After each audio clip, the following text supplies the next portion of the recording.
صورتحال میں امید کی کرن وہ بیداری اور شعور ہے جو اب عوام میں جاگ اٹھا ہے۔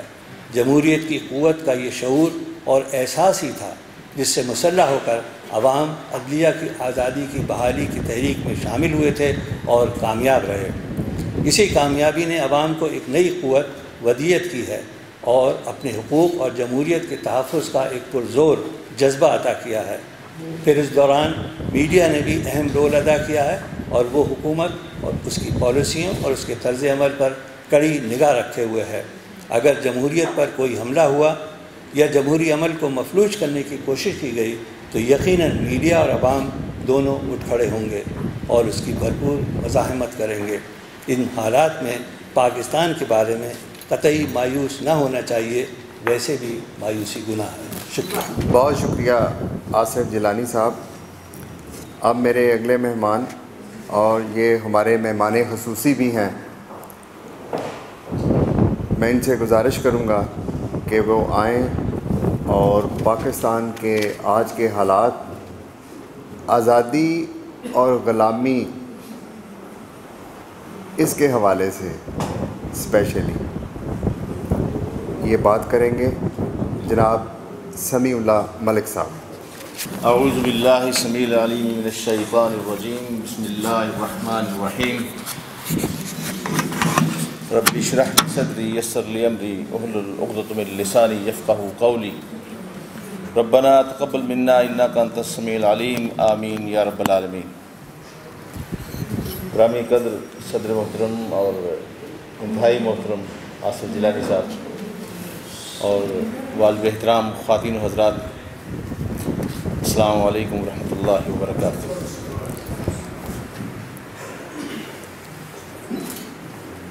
دراصل ابھی نعیم صادق صاحب نے جو میرے ذمے موضوع لگایا ہے، مجھے اس کے بارے میں انہوں نے صرف 2 منٹ پہلے ہی بتایا ہے، جو آپ نے بھی سن لیا اور میں نے بھی سن لیا۔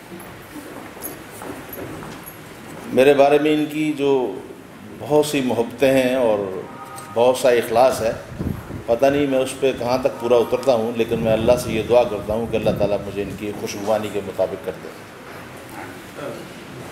خواتین و حضرات، میں تقریر کی بجائے میں چاہتا ہوں کہ آج ذرا گفتگو کے انداز میں آپ سے بات کی جائے، تو ذرا اس کے لیے پوری توجہ چاہوں گا۔ میں چاہتا ہوں کہ یہ باتیں دل میں اتریں۔ جیسے مقبول صاحب نے مہمان خصوصی کی تاریخ بتائی کہ وہ 1 گھنٹہ لیٹ آتے ہیں، سچی بات ہے کہ مجھے پچھلے 50 برسوں میں اس بات کا علم نہیں تھا، اور میں اس لیے جہاں مجھے بلایا جاتا ہے، آج بھی میں کو 1/2 گھنٹہ پہلے آ گیا تھا۔ میں نعیم صادق صاحب سے کہا تھا کہ اگر میرے ذمے کرسیاں ٹھیک کرنا ہو تو میں وہ بھی کروں گا انشاءاللہ۔ بہرحال میرا خیال ہے کہ آئندہ انہیں مہمان خصوصی کے لیے کوئی ایسا آدمی تلاش کرنا چاہیے جس کے لیے مقبول صاحب جس کی تعریف کر کے گئے۔ اب میں اپنے موضوع کی طرف آتا ہوں۔ جس طرح یوم آزادی کے بارے میں انہوں نے کہا کہ آزادی اور غلامی کے بارے میں ان کچھ چیزیں تجزیہ کیا جائے گا،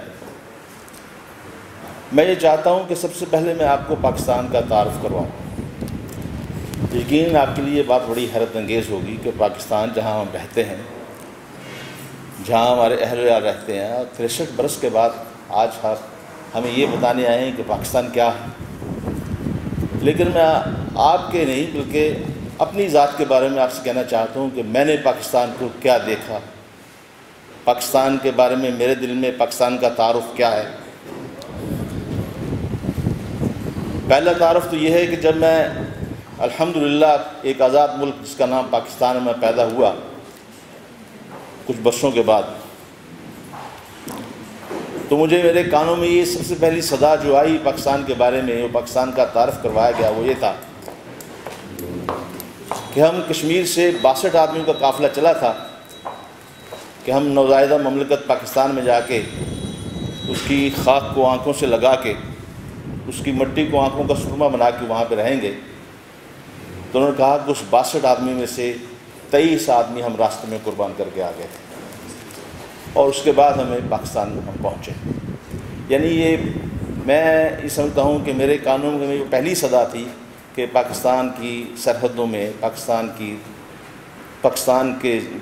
کے وجود میں آنے میں یہ ایسا خون بھی شامل تھا۔ پھر ایک بہت ہی شفیق خاتون تھی جس کو میں نے ہمیشہ آسمان کی طرف بڑی آس کے ساتھ ہمیشہ دیکھا، اور ہم سب سے منہ چرا کے انہوں نے آنسو بھی پوچھے، لیکن ہمیں کبھی نہیں بتایا کہ اس کی وجہ کیا ہے۔ جب تھوڑے سے اور بڑا ہوا میں، تو اکثر وہ یہ کہا کرتی تھی کہ آج اسد اللہ ہوتا۔ اسد اللہ ان کا بیٹا تھا، جس کی عمر صرف 5 سال تھی جب پاکستان میں ہجرت کر رہی تھی، اور ان کی آنکھوں کے سامنے اس اسد اللہ کو نیزے میں پرو کے ان کو دے دیا گیا تھا۔ اور وہ اکثر یہ کہا کرتی تھی کہ آج اسد اللہ ہوتا تو اتنا ہوتا، آج ہوتا اتنا ہوتا۔ بٹ جو میری عمر بڑھتی گئی، ساتھ ساتھ یہ سننے میں آیا کہ آج ہوتا تو اس کی شادی کر دیتے، تو آج ہوتا اتنا ہوتا تو آج میں اس کے بچوں کی ماں ہوتی، اور اس کے بچوں کی میں دادی ہوتی، اور پھر مجھے بعد میں چلا یہ میری ماں مجھے اپنی ہی کہانی سنا رہی ہے۔ یہ پاکستان کا چھوٹا تعارف تھا جو مجھے اپنے گھر سے ملا۔ پھر دوسرا پاکستان کا تعارف مجھے کے ایل گھاوا، جو کہ ایک بہت بڑے ہندو آفیسر تھے، بعد میں وہ مسلمان ہو گئے، پہلے وہ کنہیا لال گھابا تھے، بعد وہ خالد لطیف گھابا بن گئے۔ انہوں نے اپنی کتاب لکھی پیسے وائس، جس کا اردو میں ترجمہ مجبور آوازیں کے نام سے بھی ہوا۔ اس میں انہوں نے جو مسلمانوں کی حالت ذات کا نقشہ کھینچا ہے، سچی بات یہ ہے کہ اس کو اگر میں اس کی چند چیزیں اگر آپ کو سنا دوں تو آپ لرز کے رہ جائیں گے۔ اس کے ایک باب میں انہوں نے یہ کہا کہ پاکستان کی قیمت کیا ادا کی ہم نے، تو انہوں نے کہا کہ مشرقی پنجاب کے 13,500 کنویں مسلمان بچیوں سے اٹ گئے تھے، اور کم و بیش کچھ 1.25 لاکھ سے زیادہ مسلمان بچیاں اور عورتوں کی لاشیں تھیں جو کہ کنووں سے نکالی گئیں۔ بات صرف یہیں ختم نہیں ہوئی، پاکستان کا تعارف تھوڑا اور آگے بڑھا تو یہ بھی پتہ چلا کہ 86,000 کے قریب ہماری مسلمان بچیاں مشرقی پنجاب میں رہ گئی، جو کہ آج بھی ہندوؤں اور سکھوں کے بچے پیدا کر رہے ہیں۔ تو مجھے اپنے گھر کا وہ ماحول یاد آیا کہ جب چھوٹی بچیوں کو ان کے سر پہ دوپٹہ اوڑھنے کے لیے خصوصی ہدایت دی جاتی تھی کہ دوپٹہ اس طرح رکھو، اس طرح پردہ ہونا چاہیے، تو میرے خیال میں کبھی کبھی یہ گمان بھی آتا تھا کہ وہ جو 86,000 مسلمان بچیاں ہم مشرقی پنجاب میں چھوڑ آئے ہیں، وہ آج آسمان کی طرف منہ کر کے ہند پاکستانی غیرت مندوں کے بارے میں کیا سوچتے ہوں گے۔ یہ تیسرا تعارف تھا جو میرا پاکستان کے ساتھ تھا۔ پھر چوتھا تعارف میرا یہ تھا کہ جب میں تعلیم کے لیے امریکہ گیا یونیورسٹی میں، تو اتفاق سے میں اکیلا ہی مسلمان تھا اس یونیورسٹی میں کیمپس میں۔ تو 71 کا ایک سانحہ ہوا،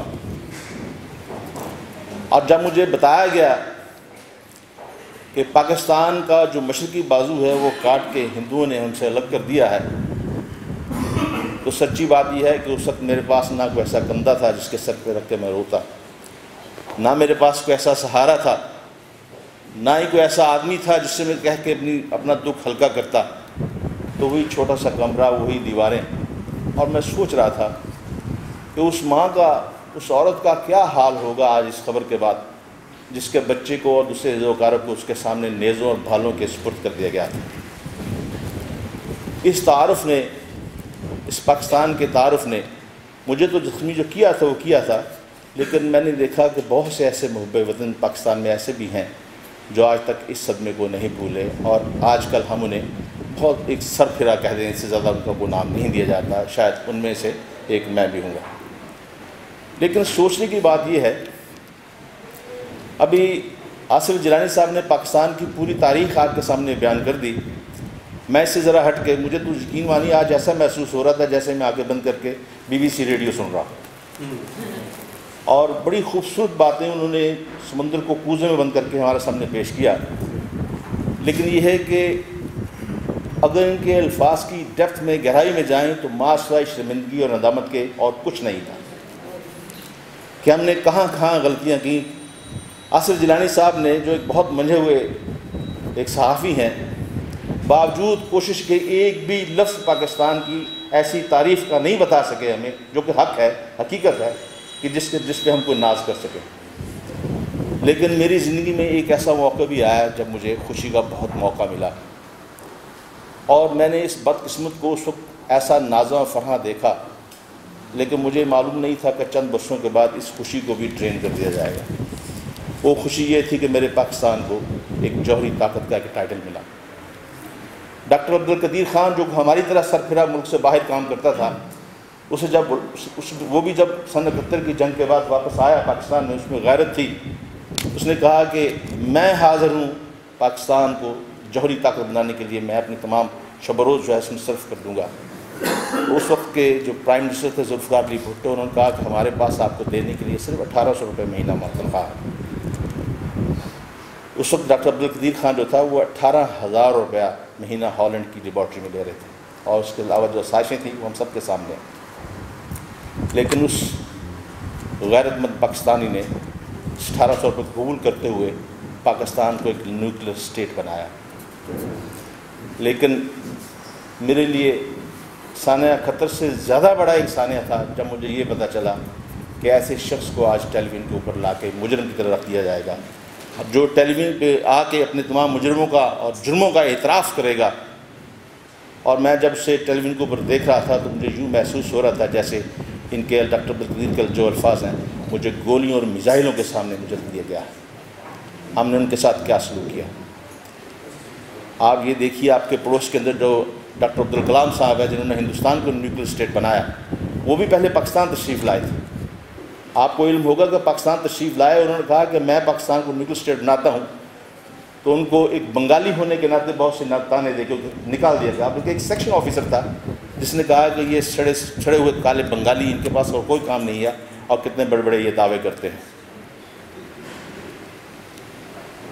وہ عبدالکلام جو ہے وہ ہندوستان میں گئے، آج دیکھ لیجئے انہوں نے ہندوستان کو ایک نیوکلیر پاور بنایا۔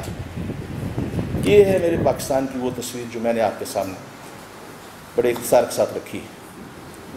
لیکن سوچنے کی بات یہ ہے حضرات کہ اللہ ہم سے کیوں ناراض ہیں؟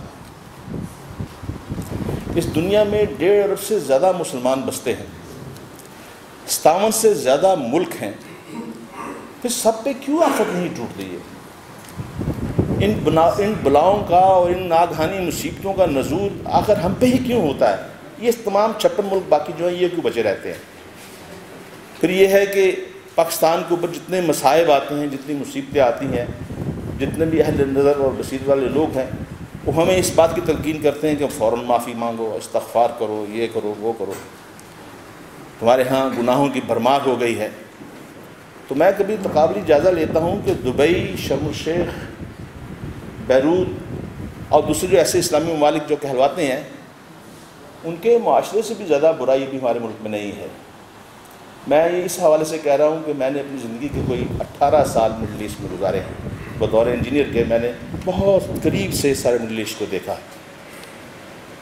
لیکن کیا بات ہے، جیسے میں نے عرض کیا آپ سے کہ تمام مصائب جو ہیں جتنے وہ پاکستانی کے حصے میں کیوں آتے ہیں؟ میں اپنے کالموں میں بار بار جب اللہ کی ناراضگی کا ذکر کر کے اور اس کے غیظ و غضب سے بچنے کے لیے اپنے قارئین سے درخواست کرتا ہوں کہ آپ خدا کے لیے اجتماعی استغفار بھی کریں کہ پاکستان پہ جو ناگہانی مصیبتیں آئی ہوئی ہیں یہ ختم ہوں، تو مجھ سے وہ ایسے ہی سوال کرتے ہیں جیسے میں نے آپ کے سامنے یہ سوال رکھے۔ انہوں نے کہا جہاں تک استغفار کا تعلق ہمارے اپنے اعمال کی بنیاد پہ ہے تو یہ تو اعمال سارے مڈل ایسٹ میں بھی ہیں، پھر خصوصی طور پہ پاکستان کیوں یہ ٹارگٹ بن رہا ہے؟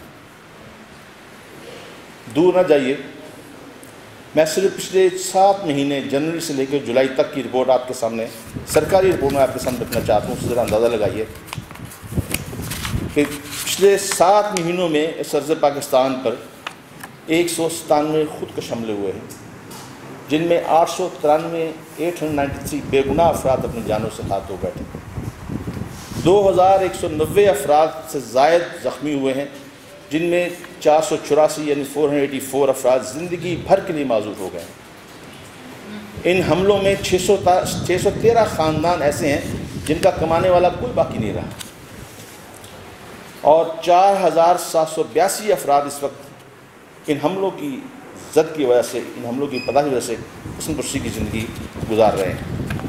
یہ میں نے پچھلے صرف 7 مہینوں کا تذکرہ آپ کے سامنے کیا، اور یہ جن حادثات کا میں نے آپ کے سامنے ذکر کیا ہے، ان میں حالیہ یہ 2 حادثے جو ہیں، ایک سانحہ مرگلہ جو ایئر بلو کا ہوا ہے وہ، اور ابھی جو سیلاب کے جو ہمارے شہید ہو رہے ہیں، ان کا اس میں ذکر میں نے شامل نہیں کیا۔ یہ آخر کیوں ہے، ہمارے لیے یہ کیوں ہے؟